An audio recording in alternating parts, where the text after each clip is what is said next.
Shalom, senang sekali pada pagi hari ini kembali berjumpa Anda di tahun yang baru, yang saya meyakini bahwa tahun ini akan menjadi tahun kemenangan buat kita semuanya. Yang percaya katakan amin.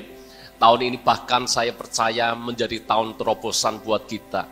Kalau mungkin sekian lama ibu bapak saudara menantikan sebuah terobosan terjadi di dalam hidupmu, saya berdoa kiranya tahun ini menjadi tahun pengharapan, tahun ini menjadi tahun berkat, tahun ini menjadi tahun di mana kita mengalami Tuhan secara nyata.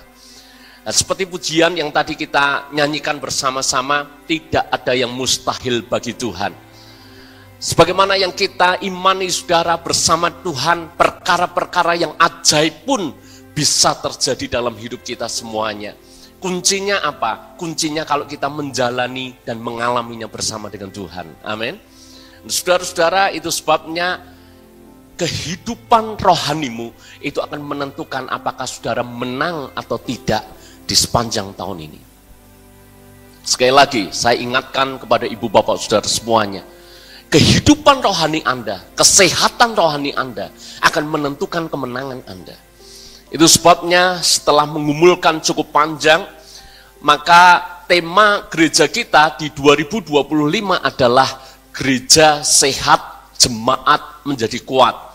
Dan untuk kita menjadi gereja yang sehat, ini meliputi banyak aspek ibu bapak saudara, mencangkup aspek kerohanian yang sehat, tapi juga nanti kita akan pasti bahas bagaimana kita membangun keluarga yang sehat. Nanti kita juga akan belajar bagaimana membangun keuangan yang sehat, dan bagaimana sehat benar-benar juga secara fisik kita sehat. Semuanya kita akan pelajari sepanjang tahun ini. Karena itu saya berdoa Anda menjadi jemaat yang setia, Anda menjadi jemaat yang tekun, sehingga Anda tidak kehilangan mata rantai yang Tuhan siapkan buat kita semuanya. Amin, saudara. Dan memulai untuk semuanya, maka hari ini, sepanjang bulan ini khususnya, kita akan belajar bersama-sama tentang spiritual check up. Yaitu bagaimana kita melakukan yang namanya cek kesehatan rohani kita. Sekali lagi, kenapa ini menjadi hal yang penting?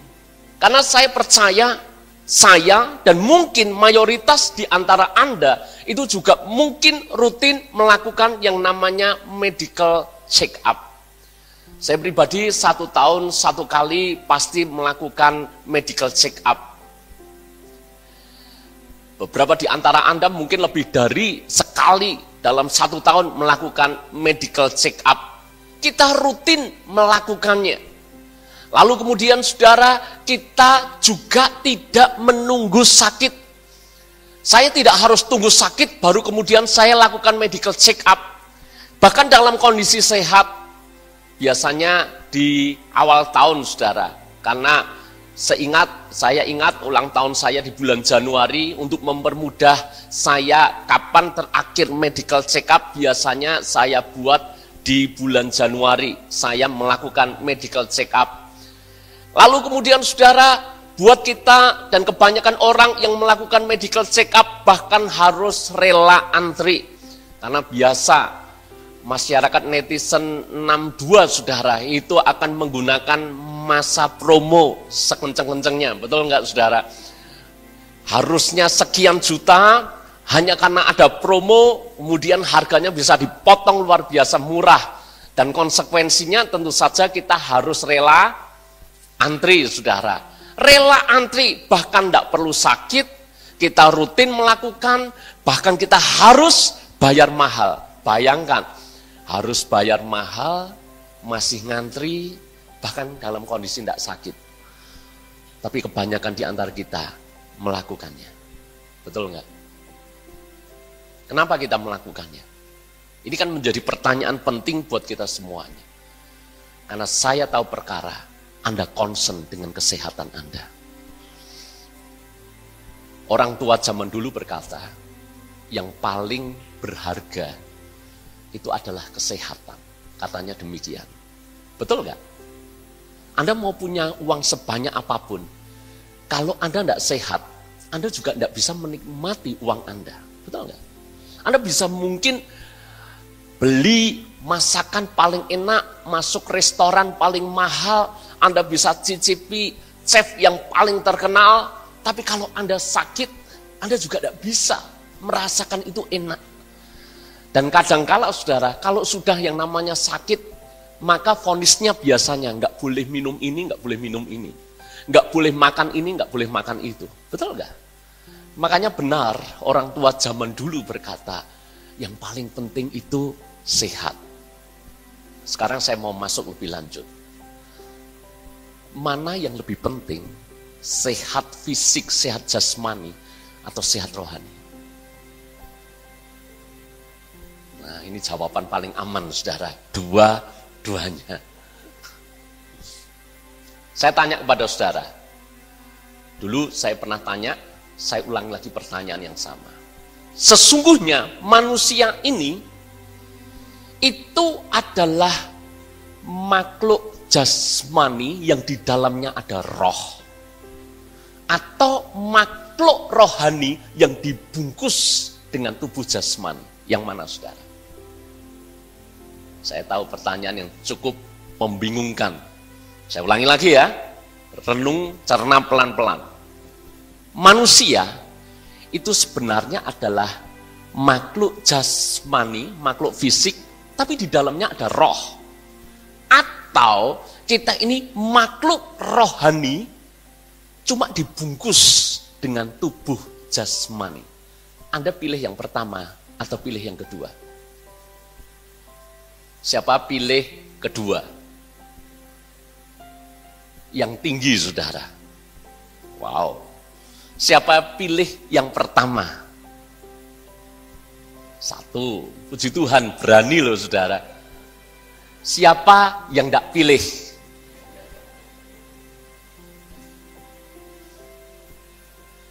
Kita ini makhluk jasmani atau makhluk rohani. Maka mengacu pada firman Tuhan. Kalau yang jasmani, paling banter 70, 80, 90, 100 tahun kita mati, dikubur dan selesai. Tapi yang namanya roh, itu kekal untuk selama-lamanya. Maka dengan kata lain, kita itu sebetulnya loh saudara, kita ini makhluk rohani, cuma dibungkus dengan kulit jasmani. Cuma sayangnya, yang Anda lebih concern, yang Anda lebih perhatikan, yang jasmani atau yang rohani. Anda lapar roh, tidak masalah.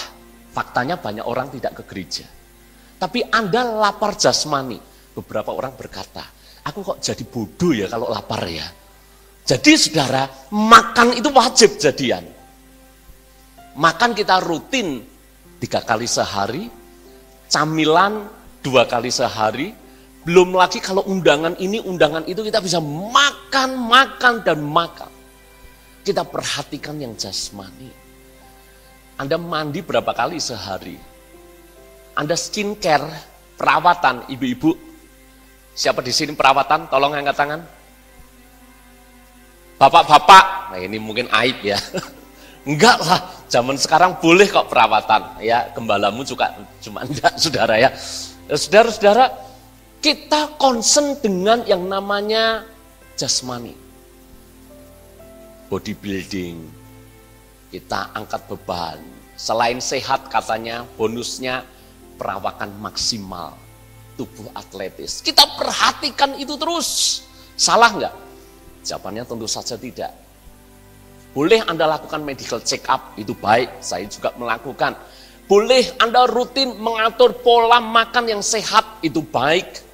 Boleh Anda percantik diri Anda, perawatan ini, perawatan itu. Anda boleh rambut disemir, boleh kalau rambut mulai rontok, Anda usahakan supaya tidak rontok, boleh. Anda boleh olahraga, sebagaimana saya juga olahraga, itu baik. Tapi ingat, bagaimanapun juga yang fisik, yang jasmani, tidak akan pernah bisa menggantikan yang rohani. Karena sehebat-hebatnya kita memperhatikan yang jasmani, pada akhirnya semuanya akan menjadi tua. Dan pada akhirnya semuanya pasti akan mati juga. Tapi rohmu itu kekal. Makanya Paulus menulis kepada jemaat di Tesalonika, jangan memperhatikan kemah yang sementara. Kemah sementara itu fisik kita, tapi perhatikan kemah yang abadi.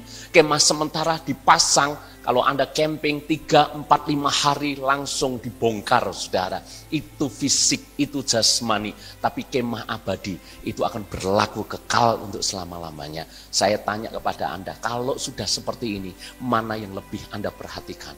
Manusia rohmu atau manusia jasmani?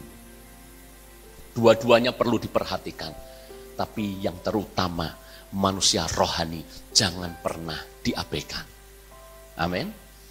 Itu sebabnya di dalam 2 Korintus ayat 13, pasal 13 ayat yang kelima, dikatakan seperti ini.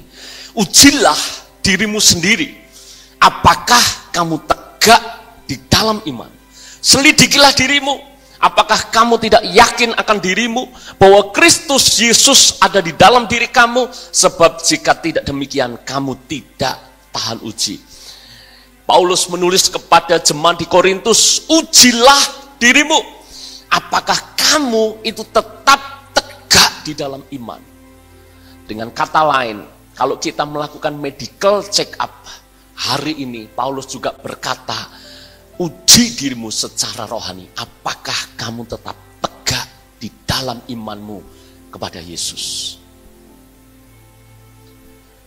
Kita akan masuk pelan-pelan. Saya buat analogi Anda lakukan medical check up supaya memudahkan Anda menangkap firman Tuhan pagi hari ini. Kenapa sih orang melakukan medical check up? Kenapa saya melakukan medical check up? Saya punya tujuan.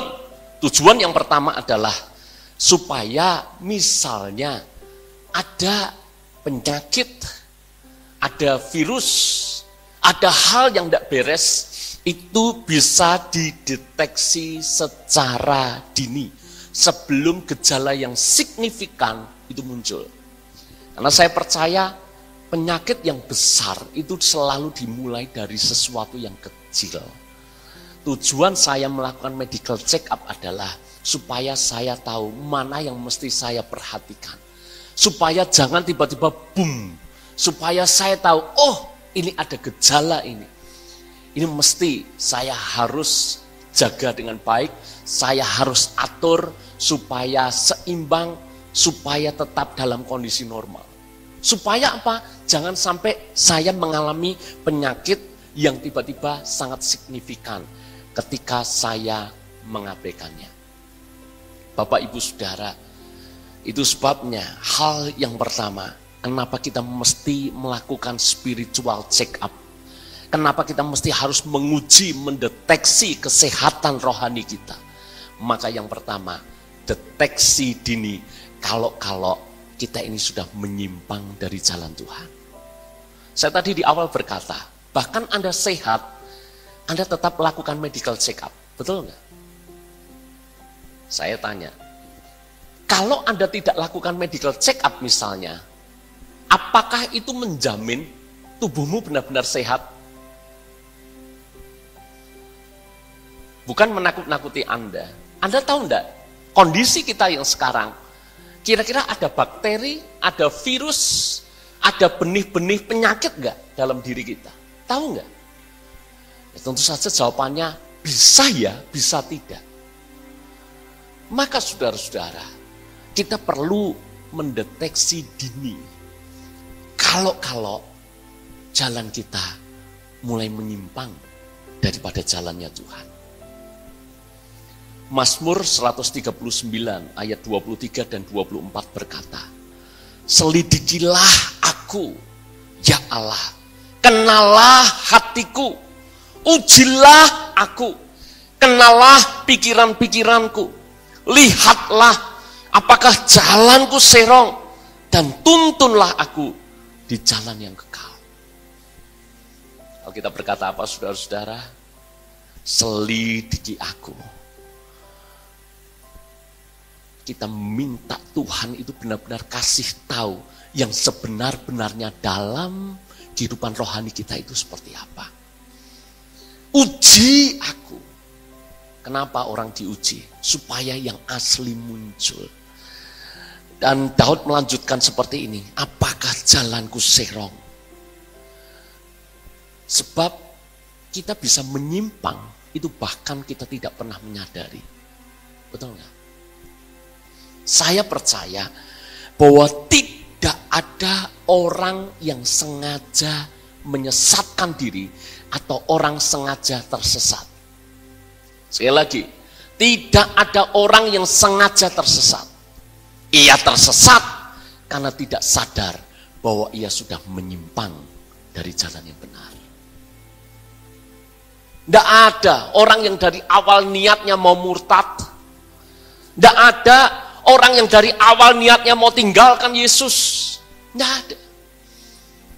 Bahkan saya percaya, para koruptor misalnya, tidak ada niat awal dia masuk menjadi pejabat pemerintah. Niatnya dari awal, kenapa engkau menjadi pejabat pemerintah? Aku mau korupsi. Tidak ada.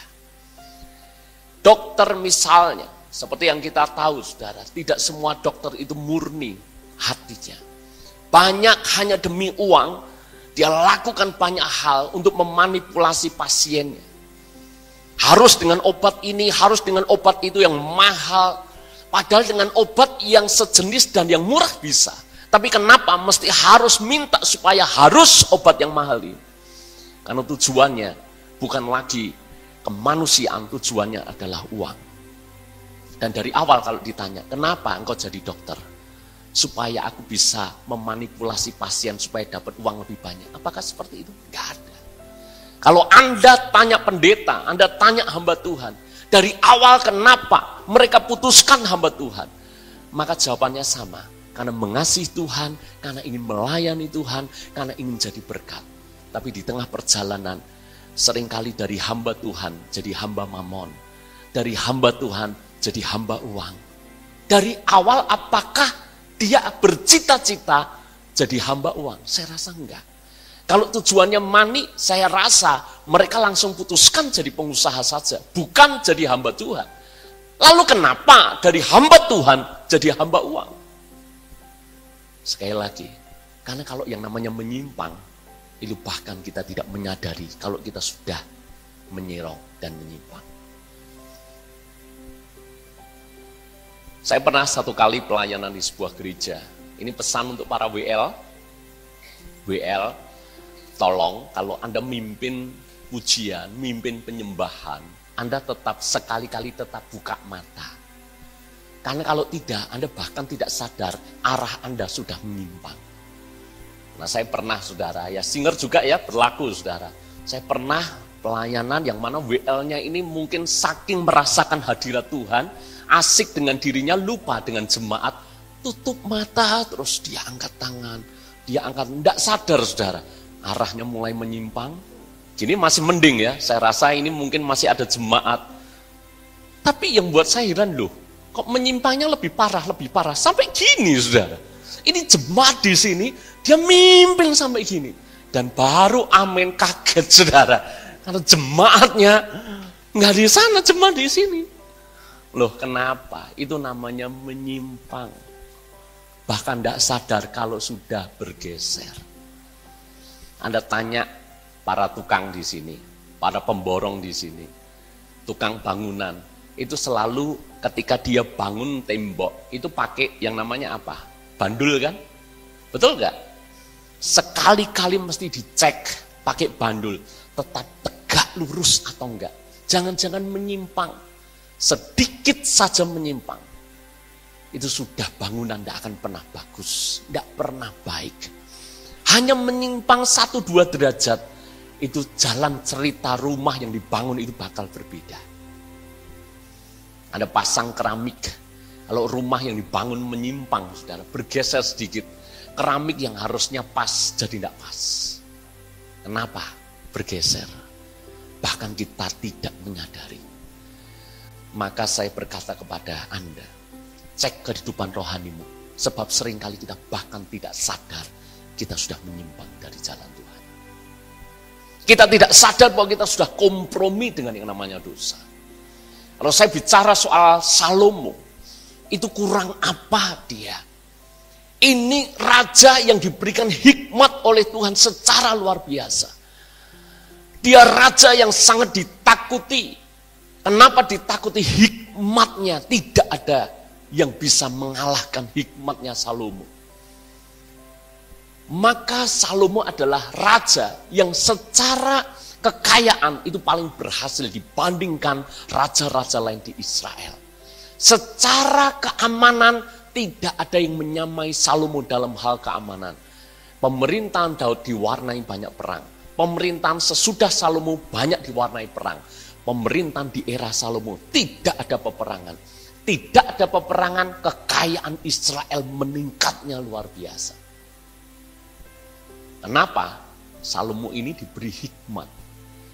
Tapi kalau tidak hati-hati, hikmat yang harusnya dipakai untuk sesuatu yang memuliakan Tuhan, akhirnya kebablasan, saudara. Saking pinternya dia, maka dia berpikir bagaimana cara mengokohkan kerajaannya tanpa perlu perang, tapi kekayaan meningkat terus. Maka ini yang dilakukan Salomo. Dia kawini putri daripada bangsa-bangsa yang ada di sekitar Israel. Kawin kontrak, saudara. Maksudnya adalah kalau putrinya jadi istrinya, maka ada hubungan.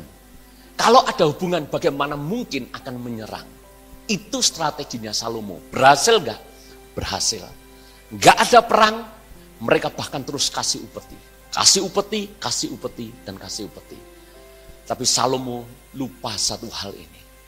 Dia tidak sadar bahwa istrinya sudah menggeser hatinya dari semula kepada Tuhan. Mulai bergeser kepada ilah-ilah asing. Saya beritahu Anda, Salomo tetap beribadah kepada Allah Israel. Sebab Alkitab menulis seperti ini. Bahwa Salomo tidak lagi sepenuh hati. Maksudnya apa? Kalau tidak sepenuh hati, berarti ada bagian hati tetap untuk Tuhan. Ada, saudara. Cuma nggak sepenuh hati. Mirip kan? Seringkali saya kasih ilustrasi kepada saudara. Mau enggak di sini istri-istri, suamimu pulang dari kantor dan berkata, "Mah, mulai dari sekarang aku beritahu kepada kamu, uang belanja masih tetap utuh, bahkan aku tambah. Status pernikahan tetap sama, kita enggak cerai. Cuma aku sekarang punya wanita yang lain." Syok enggak Anda? Syok enggak? Loh, Anda uang belanja tetap, silahkan shopping, Anda tetap boleh. Mau arisan boleh, sosialitamu juga enggak diutak-atik, saudara. Status tetap enggak dicerai. Foto pernikahanmu masih terpampang.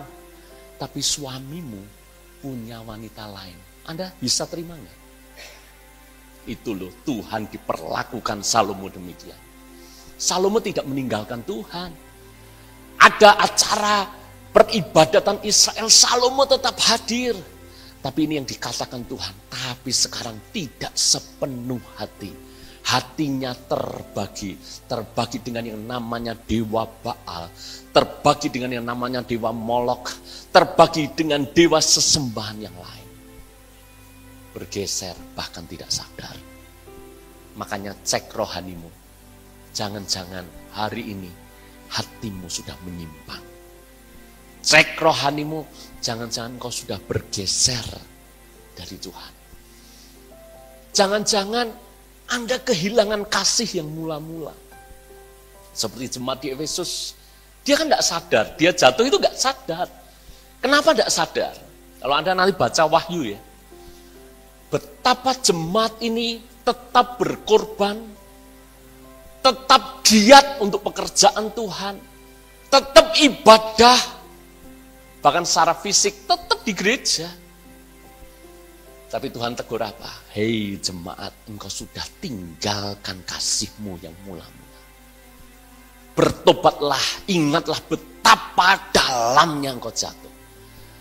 Ingat ya, Tuhan berkata tidak cuma sekedar jatuh, tapi betapa dalam engkau jatuh. Kalau kita tidak hati-hati, kita bisa gagal, kita bisa jatuh. Bahkan kita tidak menyadari. Makanya kita perlu cek pagi hari ini. Amin. Yang kedua, kenapa kita lakukan medical check up? Kenapa saya lakukan medical check up? Selain alasan yang pertama, supaya saya bisa mendeteksi penyakit, kalau itu bisa menjadi potensi penyakit yang signifikan nanti. Maka yang kedua saudara, tujuan saya adalah supaya mengurangi resiko yang namanya komplikasi penyakit. Bahasa Jermannya itu meremen. You know meremen?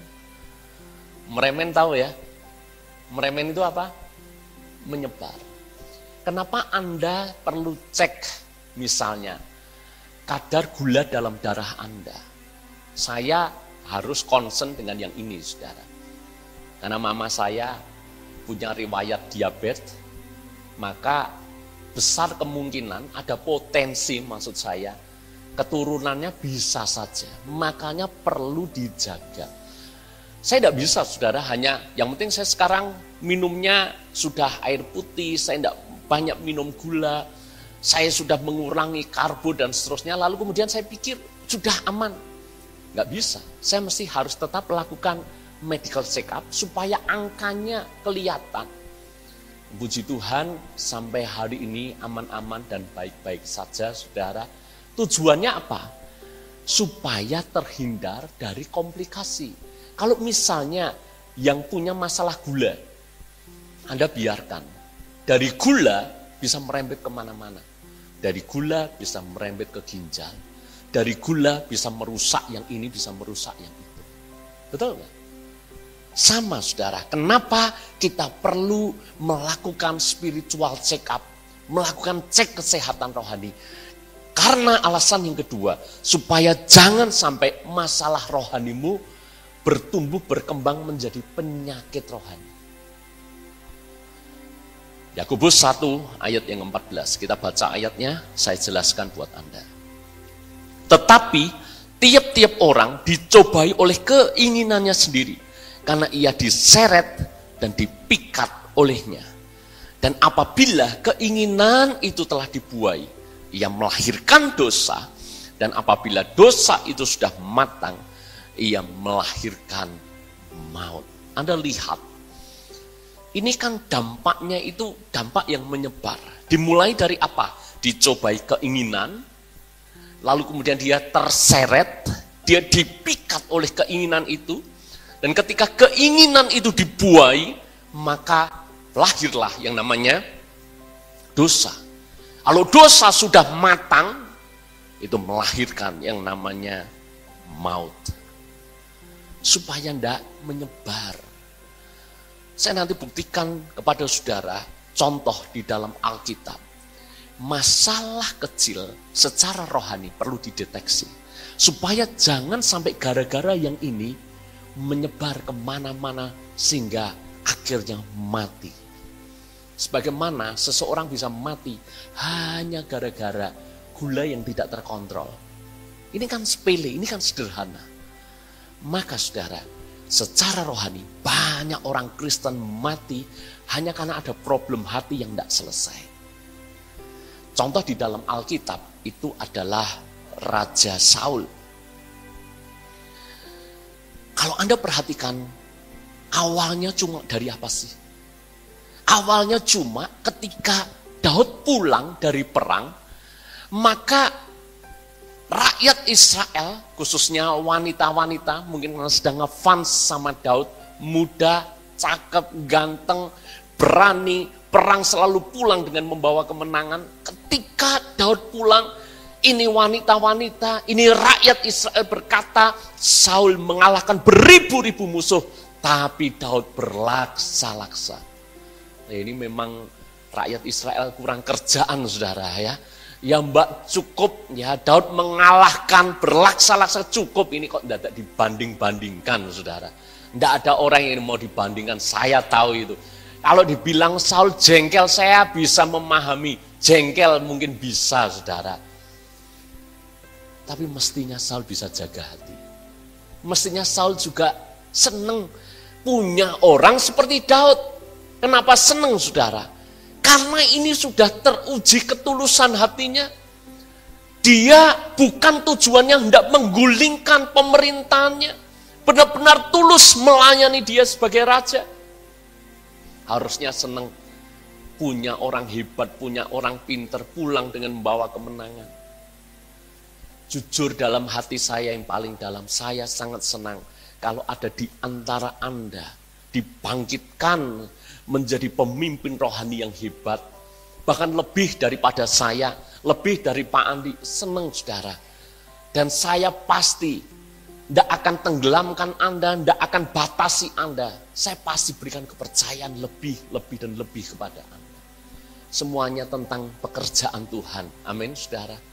Saya tidak akan pernah merasa tersaingi. Harusnya Saul berpikir hal yang sama. Tapi daripada Saul senang dengan kehadiran Daud, ini yang terjadi. Saul awalnya hanya iri, hanya panas. Kenapa? Daud di perhitungan berlaksa-laksa. Berlaksa-laksa itu artinya berpuluh-puluh ribu. Aku cuma dihitung beribu-ribu. Yang terjadi, fokusnya Saul mulai berubah ketika rohaninya sakit. Berubah dari mana? Tidak lagi mencari petunjuk Tuhan. Tapi fokusnya bisa membuat Saul bisa-bisanya cari petunjuk, malah pergi kepada petenung, kepada pemanggil arwah. Bayangkan, dari seorang raja yang dipilih Tuhan sendiri, dari seorang raja yang bahkan pada waktu tertentu dia bisa bernubuat, sampai orang-orang berkata, apakah Saul ini kelompok nabi? Karena sakit yang tidak selesai, fokusnya tidak lagi kepada Tuhan ketika minta petunjuk, malah cari petunjuk kepada petenung, pemanggil arwah. Dan tidak lagi fokus kepada mimpin negara, tapi fokusnya cuma satu, bagaimana membunuh Daud, mengejar-ngejar Daud untuk dibunuh. Bayangkan, kan harusnya dia concern saja ngurus negara, tapi bisa-bisanya semua waktu, energi, emosi, pikiran hanya satu, bagaimana Daud mati.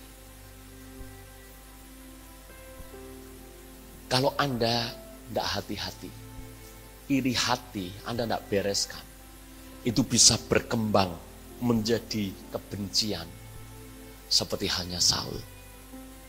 Panas hati Anda tidak bereskan, itu bahkan bisa terjadi pembunuhan seperti Kain. Betul kan? Karena sebelum dia membunuh, Tuhan kan mengingatkan Kain, kenapa panas hatimu?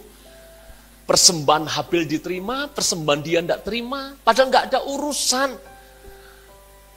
Habil tidak lakukan sesuatu yang merugikan dia, tapi hanya karena panas hati, tidak selesai, dia bisa-bisanya bunuh Habil, saudara. Kebencian, kalau Anda tidak bereskan, itu bisa menyebar, berkembang, menjadi absintus. Absintus ini adalah akar kepahitan. Dan kalau orang sudah pahit hatinya, masalah akan menyebar kemana-mana. Dalam hidup, problem hati selalu ada. Kalau Anda tanya kepada saya, pernah enggak iri hati? Jawabannya adalah pernah. Pernah enggak panas hati? Jawabannya adalah pernah. Pernah enggak rasanya benci banget dengan seseorang? Tentu saja jawabannya adalah pernah. Tapi yang paling penting adalah dideteksi. Kalau sudah kita tahu, segera diatasi. Problemmu apa? Iri hati. Misalnya, deteksi kalau sudah tahu, aku ini sedang bermasalah dengan iri. Anda jadi lebih aware. Anda lebih bisa kemudian berusaha menata hati. Berpikir, kalau orang diberkati, kan tidak merugikan saya. Belajar bersyukur, belajar dengan tulus mengucapkan selamat, selamat ya. Nah itu cara-cara supaya tidak berkembang, saudara. Kalau punya kepahitan, selesaikan. Orang tua anak, mertua menantu, persahabatan, pertemanan, dalam saudara seiman. Kalau ada masalah, datang. Kan tidak enak. Tidur wajahnya terbayang-bayang dia. Kita tidak bisa tidur gara-gara memikirkan orang yang menjengkelkan kita. Sementara orang yang menjengkelkan kita enak-enaknya ngorok, saudara. Anda tahu yang saya maksud? Rugi kan? Ngapain Kita pikirkan orang yang menjengkelkan kita, yang membuat hati kita tidak tenang. Apa yang mesti kita lakukan? Datangi, bereskan. Kalau perlu minta maaf, atau kalau perlu mungkin bisa, sebetulnya kita ada masalah apa. Kalau semuanya jelas, jangan-jangan cuma salah pahammu. Padahal kalau segera diatasi sudah beres, Anda tidur juga jadi nyenyak. Amin, saudara. Suami istri berapa kali kita ini curiga dan salah paham. Istriku kok gini ya? Jangan-jangan, lalu kemudian sikap kita jadi berubah. Istri kita yang dari semula enggak apa-apa, lihat sikap kita berubah jadi jengkel. Ini kok ngeselin ya seminggu ini ya? Ini kurang vitamin apa ini ya? Akhirnya ribut. Padahal kalau diatasi selesai. Kenapa perlu cek kesehatan rohani? Kalau ada iri hati, panas hati, kepahitan, ada benih-benih yang tidak benar, mulai dibereskan di hadapan Tuhan. Amin. Yang ketiga, yang terakhir, saya akan selesai di poin ini. Kalau saya lakukan medical check up, itu punya tujuan juga. Supaya saya bisa memastikan selalu dalam keadaan sehat, saudara. Supaya kalau angka kolesterol saya sudah bintang, sudah mulai dikontrol. Kalau kira-kira gula saya kok lebih tinggi dari biasa, perlu dikontrol. Mungkin Anda tidak percaya, saya itu timbang berat badan tiap hari. Saudara percaya nggak? Loh, tubuhnya kan ya tidak gemuk-gemuk banget, saudara. Tapi saya timbang berat badan tiap hari. Tujuannya apa? Ini mungkin tips ya buat teman-teman, rekan-rekan yang pengen menurunkan berat badan. Ya tiap cara itu beda-beda, berhasil atau tidaknya. Tapi menurut saya ini metode yang cukup efektif. Biasanya bangun tidur, ya setelah semuanya masih dengan, jadi pakai ukuran yang sama ya. Kalau pakai baju tidur, ya kurang lebih kan baju tidurnya mirip-mirip, saudara. Jangan Anda nimbang hari ini pakai baju tidur, besok pakai jeans, pakai sepatu lagi, bawa handphone lagi, ya saudara, jadi tidak akurat. Biasanya saya timbang, saya akan set berat badan saya di angka 75.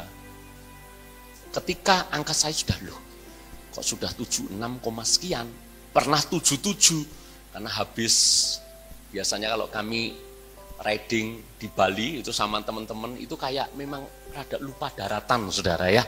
Makan banyak karena selalu udahlah dinikmati lah. Kadang-kadang bablasan itu menikmatinya. Maka ketika saya timbang, wow, ini sudah menyimpang dari angka yang seharusnya, sudah bergeser. Apa yang saya lakukan? Saya mulai rem, saya mulai kontrol makan saya. Saya besok timbang lagi, puji Tuhan, sudah 76. Kontrol lagi besok, puji Tuhan 75. Sesekali dia, 74, puji Tuhan hari ini boleh makan sedikit lebih banyak, saudara. Dikontrol, dicek terus. Sehingga untuk apa sih? Saya juga mau kok, nanti di usia saya, puji Tuhan kalau diberi anugerah, bisa umurnya lanjut, umurnya panjang, itu sehat. Amin. Saya masih punya mimpi riding ke luar negeri, saudara. Itu kenapa saya pengen tubuhnya mesti sehat, terjaga dengan baik. Jadi saya punya tujuan itu jangka panjang. Makanya saya perlu cek secara berkala. Sekarang, Anda juga harus memastikan stamina rohanimu itu sehat. Kenapa? Karena kita bicara soal jangka panjang. Saya bacakan dulu, saudara. 2 Timotius 4 ayat yang ke-7. Aku telah mengakhiri pertandingan yang baik. Aku telah mencapai garis akhir. Dan aku telah memelihara iman. Konteksnya, olahraga yang populer pada waktu itu adalah olahraga lari. Sebut saja maraton misalnya. Ini bukan olahraga lari jarak pendek, panjang, jauh. Dan kalau jarak yang ditempuh jauh, Anda harus punya stamina yang sehat. Dan bagaimana supaya kita sampai garis akhir, sehat, menang. Maka Anda harus cek terus. Kalau Anda tidak cek saudara, Anda tidak akan punya stamina rohani yang baik. Kalau Anda tidak punya stamina rohani yang baik, Anda bisa gugur di tengah jalan, bisa kalah di tengah jalan. Kita semuanya mau sama-sama mengakhiri pertandingan dengan baik, amin. Sampai garis akhir, amin. Ayo pastikan loh, jangan ada di antar kita nggak sampai finish. Semuanya harus sentuh garis akhir, sentuh garis finish, sampai Tuhan kasih mahkota kepada kita. Kalau itu bisa terjadi hanya gara-gara apa? Hanya karena apa? Anda punya stamina rohani yang sehat. Kalau Anda tidak punya rohani yang sehat, imanmu akan naik turun. Ada waktunya Anda begitu semangat, tapi ada waktunya Anda begitu padam. Nggak bisa, Anda harus jaga, Anda harus maintain terus. Makanya contoh di dalam Alkitab, saya ajak kita belajar dari Daniel, saudara. Bagaimana Daniel membangun stamina rohani yang sehat. Anda lihat, dia begitu konsisten dengan rohaninya. Dia tetap setia kepada Tuhan.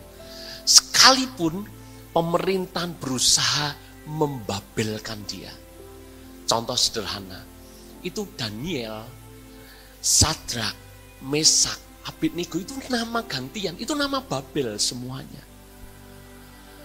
Itu bukan nama Yahudi, saudara. Kenapa dikasih nama itu? Tujuannya supaya imannya luntur. Tapi Daniel tetap berusaha setia kepada Tuhan. Dia tidak menajiskan diri dengan makanan raja. Dia tetap konsisten. Dia tetap berdoa rutin, memiliki disiplin rohani yang luar biasa. Kenapa? Supaya stamina rohaninya sehat untuk jangka panjang. Saya berdoa kepada Anda, miliki disiplin rohani supaya Anda punya stamina yang sehat, masuk garis akhir dengan penuh kemenangan. Amin. Saya tahu doa, rasanya bosen, rasanya ngantuk, itu bagian daripada disiplin rohani. Baca firman, kadang kala Pak, aku nggak mudeng yang aku baca. Itu bagian daripada disiplin rohani. Seringkali saya berkata, doa ngantuk tidak ngantuk doa. Saya berkata, Tuhan lebih menghargai Anda berdoa sambil terkantuk-kantuk daripada Anda sama sekali tidak berdoa. Amin. Tuhan lebih menghargai Anda baca Alkitab bahkan tidak ngerti. Masuk di dalam imamat tentang kemah suci. Nggak mudeng aku artinya Pak. Nggak apa-apa. Mudeng nggak mudeng dibaca. Datang ibadah. Seringkali kan kita berkata, Pak tapi sing khotbah itu kok aku nggak dapat apa-apa. Kadangkala kita mungkin merasa kok ngantuk sing khotbah. Misalnya. Puji Tuhan tidak ada yang ngantuk. Saudara kan tak awasi terus saudara. Lebih baik saudara, kadangkala terkantuk-kantuk tapi Anda tetap setia. Tapi ya jangan tiap minggu terkantuk-kantuk saudara. Itu ciri tidak sehat juga ya. Tahu maksudnya? Miliki disiplin rohani. Jika Anda tidak hati-hati, lalu tidak punya disiplin rohani, maka Anda akan mulai kompromi dan akhirnya bisa sakit rohani. Kalau Anda menganggap dosa itu enggak lagi bahaya, hati-hati. Karena seringkali nanti kita mulai kompromi dengan yang namanya dosa. Kalau kita mulai kurangi kedekatan dengan Tuhan dikit-dikit, udahlah enggak doa hari ini enggak apa-apa. Besok aku akan doa Tuhan. Enggak baca firman enggak apa-apa, besok aku dobeli Tuhan. Enggak ibadah enggak apa-apalah. Namanya ada halangan gitu ya. Loh, gremes, tadi pagi gremes saudara ya. Puji Tuhan Anda sudah lulus. Hari ini gremis Anda tetap beribadah. Jangan Anda berkata Tuhan, nanti gremis berarti memang bukan kehendakmu aku beribadah Tuhan. Apalagi badai saudara. Wah, ini memang saya dikehendaki untuk mandiri secara rohani. Tidak selalu tergantung ibadah di gereja. Hati-hati itu penyesatan saudara ya. Saya akan menghargai jemaat yang kadang-kala ini hati gembala saudara. Kalau lihat jemaat itu basah kuyup, tapi tetap setia. Pakai jas hujannya robek, saudara. Saking kencengnya dia naik motor mungkin. Nah, saudara, aduh, kadangkala gimana gitu rasanya. Kalau saya saja lihat, ini loh anakku hujan-hujan tetap setia. Apalagi Tuhanmu akan memperhitungkan itu. Amin. Seringkali kan saya ngomong, nek anakmu sakit hujan tetap bawa ke IGD enggak? Tetap Pak. Nenek ke gereja mosok jadi orang Kristen yang waterproof. Amin. Jangan dikit-dikit wah halangan ini halangan. Mau melangkah kayak loh di depan pintu ada kucing ngalangi. Loh halangan saudara. Itu berlebihan namanya. Epilog atau penutup. Penutupnya seperti ini. Kalau Anda medical lab check up, hasilnya keluar, apa yang Anda lakukan? Kita itu bayar mahal, bukan hanya dapat sekedar laporan yang berisi angka dan ada tanda bintangnya. Bukan itu. Anda kalau habis medical check up, rapotnya kan keluar. Betul? Anda lihat selalu ada dua ekspresi, seneng, sedih, dan juga takut. Ini saudara ya, kalau angka gulanya tinggi, istri mulai udah, waduh nanti aku enggak boleh ini, enggak boleh itu. Jadi selalu ada respon itu. Tapi apapun hasilnya, gini, kalau Anda sudah terima hasil cek lab, kalau ada bintang, Anda akan gimana? Anda akan gimana? Siapa kalau cek gula darah sudah bintang, gula darah 200 misalnya, Anda tetap enggak apa-apa. Wong yang 500 ada, saya 200, enggak apa-apa. Gini loh, kalau Anda enggak berubah, saya kasih tahu, enggak usah lakukan yang namanya medical check up. Ngapain Anda antri? Ngapain Anda bayar duit mahal? Kalau Anda enggak mau berubah. Betul enggak? Lah kenapa kalau kita udah sepakat ya, istri berkata, ayo Pak lakukan check up. Kita berkata, ya boleh, tapi apapun hasilnya tidak ada yang berubah. Gitu saudara. Kalau seperti itu buat apa Anda check up? Percuma. Check up itu tujuannya kalau ada bintangnya, angkanya melebihi batas normal, segera dikonsultasikan, segera diatur supaya kembali normal. Saya pernah cek, kemudian angka tiroid saya itu di luar ring standar. Makanya saya sempat heran, kan tiap hari kan timbangan, saya ngecek sudah. Loh kok berat badan saya turun ya? Harusnya 75, loh 74. Puji Tuhan bisa makan lebih banyak. Saya sudah kasih makan lebih banyak, besok loh kok 73 ya? Berarti lebih banyak lagi gitu kan? Sampai 71, ini tidak beres. Makanya saya langsung cek lab, hasilnya muncul angka tiroidnya di luar range. Saya lakukan apa? Saya akan ngomong dengan istri, puji Tuhan, berarti sekarang saya bisa makan lebih banyak dan lebih banyak gitu. Saya langsung konsultasikan ke dokter. Dokternya berkata, ya ini penyebabnya. Dikasih obat selama 1 bulan, saya minum, dan beres, angkanya kembali normal. Berat badan saya kembali naik. Harus ada perubahan. Amin, saudara. Sama.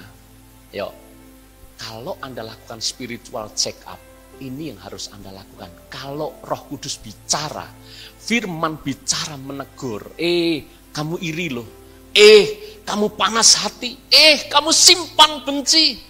Kalau firman Tuhan berkata, kamu sudah enggak setia, firman Tuhan berkata, kamu sudah kehilangan kasih mula-mula, enggak bergairah, enggak semangat. Kamu sudah mulai bergeser prioritasmu. Ayo kembali, berubah. Amin, saudara. Ayat yang terakhir. Yakobus 1 ayat 23.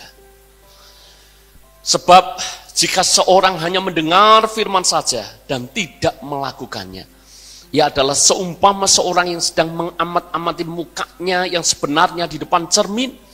Baru saja ia memandang dirinya, ia sudah pergi, atau ia segera lupa bagaimana rupanya. Alkitab itu kalau kasih analogi itu kok jelas, gampang dipahami gitu. Hari ini siapa yang sudah bercermin? Semuanya sudah. Yang lebih dari 2 kali bercermin, semuanya juga. Di rumah Anda bercermin, mau masuk mobil bercermin, sampai ke gereja Anda ke toilet, di depan ada cermin, Anda bercermin. Betul enggak? Sudah gitu sampai masuk ruangan masih keluarkan handphone, bercermin. Saya tanya ibu-ibu, kalau Anda bercermin, maaf, Anda alis yang satu Anda sudah kasih gambar, yang satu lupa. Saya tanya Anda, apa yang Anda lakukan? Bingung ya? Pinjem pensil alis lah. Kalau tidak ada pensil alis, itu pensil 2B, H itu juga bisa, saudara. Paling enggak, Anda lakukan upaya perbaikan, atau yang satu Anda hapus. Kalau Anda pakai lipstik, maaf misalnya sedikit tercoret, saudara. Kalau Anda ngaca, lihat Anda tidak beres dengan wajahmu. Anda tetap pede. Puji Tuhan, kemarin lihat film Joker kok, puji Tuhan gitu. Enggak kan? Kan aneh, Anda lihat ini kok tidak beres ya, tidak simetris ya. Anda kan berusaha perbaiki. Gitu kan? Kan firman Tuhan berkata, kalau hanya mendengar tapi tidak lakuin, itu kayak orang lihat wajahnya di cermin, lihat tidak beres, tapi lupa, tidak diperbaiki. Hari ini kita sudah cek kan kesehatan rohani kita, yang sudah tidak lagi punya kasih seperti kasih mula-mula. Beberapa di antara Anda mungkin berkata, itu aku Tuhan. Yang sudah mulai bergeser, menyimpang, itu aku Tuhan. Yang punya problem hati, iri hati, benci, panas hati, kemarahan, itu aku Tuhan. Kalau Roh Kudus sudah tunjukkan, hari ini berubah, hari ini diperbaiki. Amin. Keadaan bisa membuat kita menyimpang. Masalah demi masalah bisa membuat kita tidak lagi sungguh-sungguh dengan Tuhan. Tapi hari ini saya mengajak Anda memastikan imanmu tetap kepada Yesus. Kalau mulai menyimpang, kembali ke jalan yang tegak, sesuai dengan kasih karunia dan jalannya Tuhan buat kita semuanya. Amin. Mari kita bangkit berdiri bersama-sama.